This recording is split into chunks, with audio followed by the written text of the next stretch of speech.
Es una novela sobre los años del hambre, los años más duros de la historia de España después de la Guerra Civil, los primeros años de la posguerra, del 39 al 45, años de fusilamientos, de represión, de incertidumbre, y a través de unos personajes corrientes, de seres normales, pues cuento un poco también la historia de lo que fue Madrid y fue España durante esos años tan duros. Bueno, yo había escrito ya varios libros sobre la transición y los últimos años del franquismo, incluso también había escrito alguna cosa sobre la guerra civil, pero para ir completando también la época pues me faltaba eso, y además es que me parecía que no había mucho libro publicado sobre esos años. Hay muy pocas novelas sobre esos años, es como si la sociedad española hubiera querido olvidar precisamente esos momentos traumáticos de su pasado, y me parecía que alguien tenía que contarlos. Almudena, Grandes y poco más, no hay muchos libros, no hay muchos autores de novelas que hayan escrito sobre esos años, y creo que merece la pena contarlos porque son unos años muy duros. Es una novela protagonizada por personajes de ficción,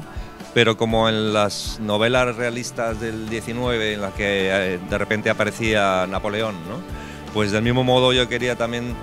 mezclar personajes reales con personajes de ficción, y por ahí aparecen efectivamente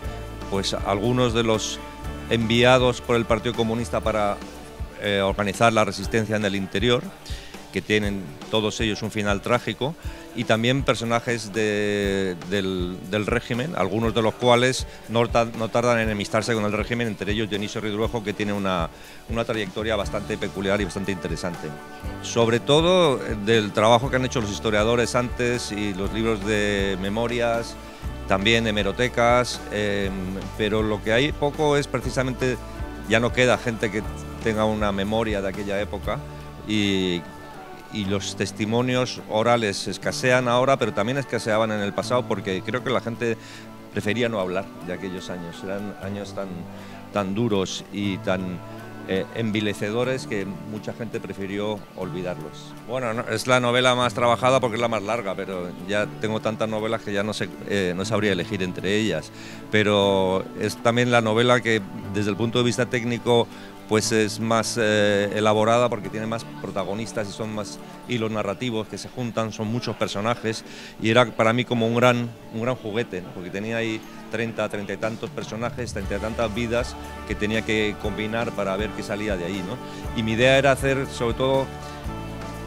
una representación total de lo que fue aquellos años, ¿no? Es decir, como que cada lector vea que está todo contado, y que el lector pueda incluso identificarse con aquello y ver que, en fin, que ese mundo está contado al completo, ¿no? Bueno, la guerra civil está muy contada, y probablemente